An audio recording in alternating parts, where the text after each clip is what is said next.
Welcome back to another episode of Content Amplified. Today I'm joined by Logan. Logan, welcome to the show. Yeah, man. Thanks for having me. I'm excited to be here. Yeah, Logan, I'm excited. This is a ton of fun. We had a really long pre-call. We both worked in a very similar industry. In fact, we worked at competitors. I was there before you joined the competitors, so we never went head to head for a long time, but it was a ton of fun catching up. It's such a cool space, but we also have a really fun subject for today's episode. But before we dive into it, we'd love to get to know our guests. Logan, tell us about yourself. Tell us about your career. Let's get to know you for just a minute. I live in beautiful Salt Lake City, Utah. I check all the boxes: big skier, big mountain biker, hard to live anywhere else. Do you drive a And I Subaru? I have to throw that in because you just mentioned the had a two things. Subaru, but I drive the next best thing, a 4Runner. Nice. Okay, that's the next generation. Yep. Yes, so it's very much still very much in line with being a trope for a Utahn in that sense. And I like technology, like the SaaS space. So again, great place to be. I work for a company called Solutionreach. I manage the marketing department there. I've spent my whole career in marketing outside of a stint where I managed a pretty big portfolio of medical devices as a product manager. But that was a big contributing factor to how I approach marketing as well. But yeah, I've had the pleasure of working with some pretty cool brands over the years, and creating, like telling stories. And so this is a great space to be. I love it. This is so cool. Logan, today's subject is about branding. And we were just talking before we click record. Years ago in all of SaaS, the word branding was like a curse word, right? Like I had people that they said, if you talk about branding, that's wasted money. You're going to get fired. It's going to be bad news. And now things are kind of changing. Branding's kind of getting this comeback. Why? Like, why do you think the change? Why is branding now a hot topic? And what changed over the last 5, 6, 10 years? Kind of an idea. Yeah. I think there's a couple things, 80% of brand spend it impacts touches later down the road. And so it's not a first touch spend. It's like, that's not where you see the biggest impact. And so I think when there were years where people were analyzing marketing spend and really trying to figure out how to increase lead gen, it was like, no, I need to focus my dollars on things that have an immediate funnel impact. I spent $1, I got this into my funnel. And that just spiraled, I think. And we see a little bit more of a pivot back now because you're seeing that like lead gen is so tough. The buyer's journey's changed, like how people act has changed, consume differently. And we're not like, people aren't ready to just book a demo, like off of a cold call or whatever. They take that action after many touch points. And you have a lot of companies who just cut brand spend and are now in a position where they're going, oh man, why don't people know who I am anymore? Like we've been around for a long time. Why did people forget? And it's because you don't exist outside of a cold call or kind of a cold SDR activities. I remember reading that it's like 80% of buyers say that trust is the number one thing that's driving their purchasing decision. And that's within SaaS. And so the brand side of it, I think, is what starts to really create that trust. And that's just, people are reading in between the lines. And if you are solely committed to those like 1-for-1 ROI stats, then you're missing out on like this bigger piece of the puzzle. I love that. That makes sense. To take a little bit of a step back, when we talk about branding, I assume most people listening to this episode, they're all thinking slightly different thoughts about what that actually means. It's kind of a nebulous, ambiguous kind of a term. If you were to define branding and kind of how you look at it, what is your definition of a brand? And when we're having this conversation today, what is that whole area to you? What does a brand equal in your eyes? It's the persona. It's your company's persona, right? And people are out there looking into products in different ways. And when it's straight feature benefit, that's all they're looking at. The competitive lines get really blurry, right? Because there's we all do similar things. And so what becomes kind of that distinctive thing in their memory is your company's persona. How did you come across that? I mean, it's everything from tone to literal visuals to platforms, channels. Like, where are you even communicating? I think years ago, brand was like your brand guide. These are your colors. This is your logo. This is maybe your tone and your voice or whatever. And now it includes a lot of other things. Do you exist on TikTok? Are you putting ads on Instagram? Do you participate in Facebook groups, even though nobody else does? In my space and where Solutionreach sits, it's remarkable the activity that is happening on Facebook with dental office managers, for example. So are you there? Are you in those conversations? All of that stuff is brand. And if you're not like spending or putting the time and energy into it, then you're relying on the feature benefit take. And unless you have something like proprietary and incredible, some sort of magic wand, it's just super hard to compete without that other side of the story. I agree with that sentiment so much, especially with artificial intelligence. Every day I'm seeing a brand new post about, oh, we made this product and feature in 5 seconds with AI and this and that. And now there's feasibility questions and stability and all that kind of scalability, all that stuff aside. You're right. Like the level playing field is getting even more level and more flat because everyone on the product side is very similar. And I love that you're talking about the brand can build the trust. That is 80% of the equation, can build a relationship, things like that. And if you're not a part of the conversation, you're basically invisible. And I think that's really important. Totally.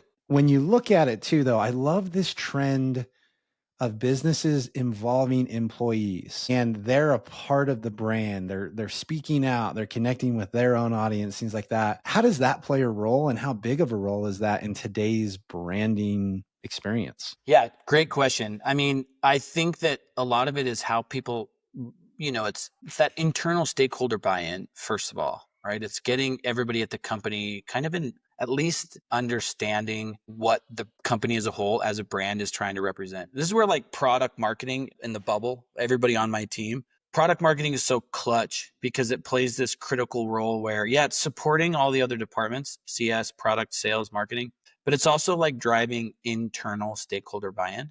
And it's really getting the company as a whole, like everybody down to like the lowliest intern, kind of bought in on it. And then how they go out and they approach their own LinkedIn profiles or how they approach their own, perspectives on career is a representation of that brand. It's kind of that long lead side of it.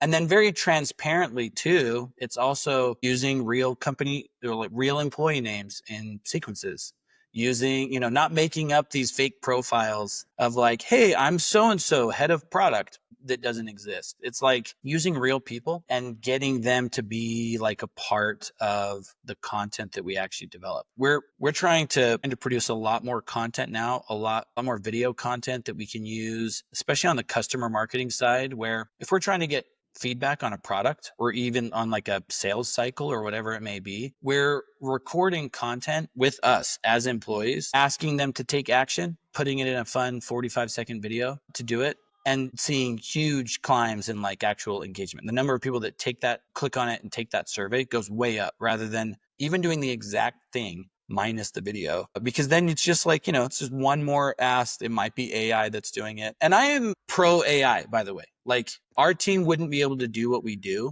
with the size of our team without kind of that first take in a lot of things. And I think it's just understanding how to leverage that to build brand, I love that. That's cool. So obviously we talked about kind of the ROI side of things and how people were really focused on the ROI of branding, and that was really difficult. We've talked a lot about that in the past, so I'm going to put that question aside. What I want to focus on is as someone who's in charge of a company's brand and you're working with your team, I'm sure you're experimenting and trying new things. Like you said, there's these videos and things like that. What are success metrics for you when you are trying something new on the branding side? What signals are you getting back to say this is working and resonates versus, all right, time to pivot, try something new that didn't land? What are you looking at to kind of feel that out and understand how to build the brand? Yeah, great question. I mean, we start by very literally putting, for a long time, brand spend was like this cloud metric that existed up above your marketing funnel. And sometimes you'd spend on it and sometimes you wouldn't. But until somebody became like an actual lead or an MQL, you didn't, like, that's when you started. And we put our brand spend like in the funnel. It is a funnel metric, which means open rates, click-through rates, views, time spent, all of those things become funnel metrics that we look at really literally. And there isn't like this direct line, which we recognize, but we are able to see overall impact of the content, right? And then we're able to make some correlations. Campaign X had this type of activity and, at the same time, activity on the website or these other pages or other content also went up. We can start to draw some like correlations between those two. And then we start looking down funnel even more. Like that's when those other metrics become really important. We spent on this, we saw this type of overall activity, and it is starting to drive some of this other stuff down here. But like this can't be treated, we can't bring the spigot approach like we used to because it's so hard to like turn back on. You can turn brand off in a second. It's like, if you mess up your knee and you have to get knee surgery, your muscles start to atrophy at like 24 hours of no use. Like it's that fast. And it takes a long time to rebuild it. And what I've seen in my career is like you can turn off brand, you can stop spending on it, and you can feel it immediately. And then you decide you want to spend on it again. And it's like, especially if you have a board or leadership that's not on board, they're like, where's the ROI on what you spent last month? And it's like, well, we hadn't spent for many, many months before. So we're going to have to like keep it going. It's a little nebulous in that you still have to use some like, reasoning, but if it's part of the, if it's part of that funnel spend, then at least what you need to start tracking and why you need to look at it in the first place. I love that. So there's a couple things I want to double click on that because I love how you approach it. And I don't know if I've ever heard anyone articulate it like that because I love this idea that branding kind of sat above the funnel. And it's almost like you just said, nope, the funnel is going to go up. We're going to extend that up because the funnel is filled with branding activities. That is the true top of the journey, the first touch point with the business. And a lot of times we focus on the first engagement or first form fill, or like you said, the MQL side of things. Really, it's the first time they heard about your business. It's the first time they saw your video or read a piece of content. And I love how you just kind of said, okay, nope, the funnel moves up. And the more touch points we have up here, it just extends that funnel out. And I also love how you're talking about it can be felt on the bottom of the funnel.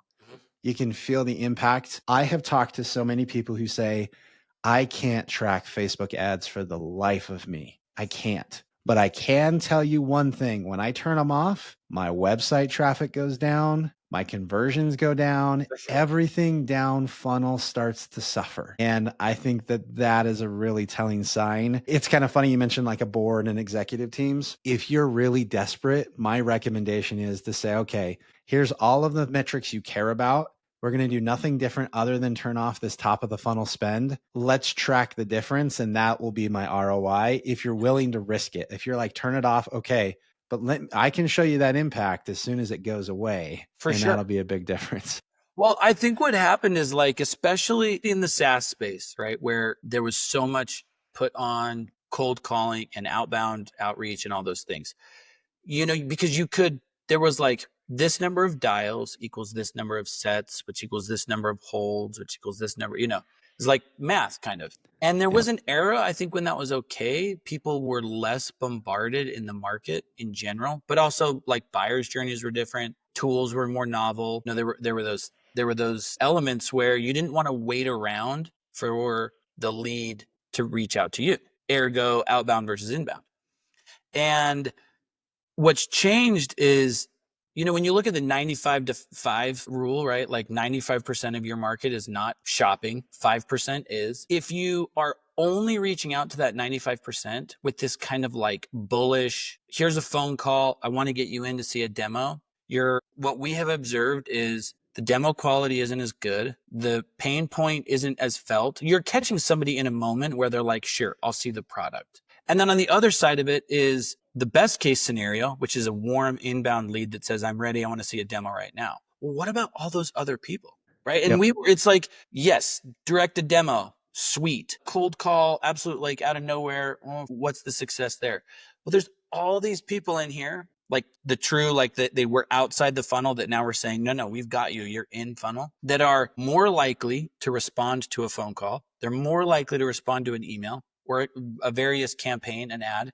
because they have some engagement with your brand, and you've hit them before they were so ready to take that next step and like actually book a demo. And that's where I think that sweet spot is with brand, is it's making sure that all those people that aren't directly in market or like in your ready to book at least know who you are, and they're familiar with your content. And that way they might not even realize it until they see your booth at a trade show and they're like, oh, right, I've seen their ads before. I mean, I'll give a real world example. When I started at Solutionreach, we've been around for 25 years, the business. And there was like a pretty solid narrative that like, hey, everybody knows who we are. We've been in this space for a long time. So they're very familiar with us. So I go to my first trade show, like less than a month in, just to kind of get the lay of the land, 9 out of 10 people that I talked to that stopped by the booth had no idea who we were. Like hadn't even heard of us. Why is that? People switch jobs. People move on to other things. We graduate 7,000 dentists per year in this country, right? Like there's always a change, and you can really fall victim very quickly to thinking, people know who we are, or thinking that you're just going to push through by dialing more or by doing any of those other things. I love that. One quick question, and we're almost out of time, so this will have to be our last question before we close. You help oversee some SDRs at the business, and for other people, geographically, I don't feel like it's industry to industry. I feel like it's geographically how people name these people. BDR, SDR. In Utah, we just, for some reason, call them SDRs. If you're out of Utah, a lot of times they're BDRs. I don't know why, but that's just what we do. With this team, how does branding make an impact on their ability to do their job? Yeah, that's a great question. When you're able to attribute activity to, when you're able to use brand to add value to a lead, now you can also say, hey, BDR or ADM or SDR, hey person who's going to make this phone call, look what this lead's done. Look what this person did. They didn't fill out a form. They didn't request a demo, but they did take this other action. And it's not just intent data that attributes it at the account level. This is like, this person has engaged in these ways. So you have one of two choices. You can cold call from that list, or you can call these people who at least, have had some sort of brand touch and are going to be like more familiar. So at that absolute like cold level, it's informed, provided an extra layer for our team to go in and be able to like, be that much more informed and pivot their approach and pivot the way that they actually, are gonna reach out to these people in the first place. And it's driven by video views or, other things like that. So it's big for warming that activity without still calling it like an inbound lead, Yeah.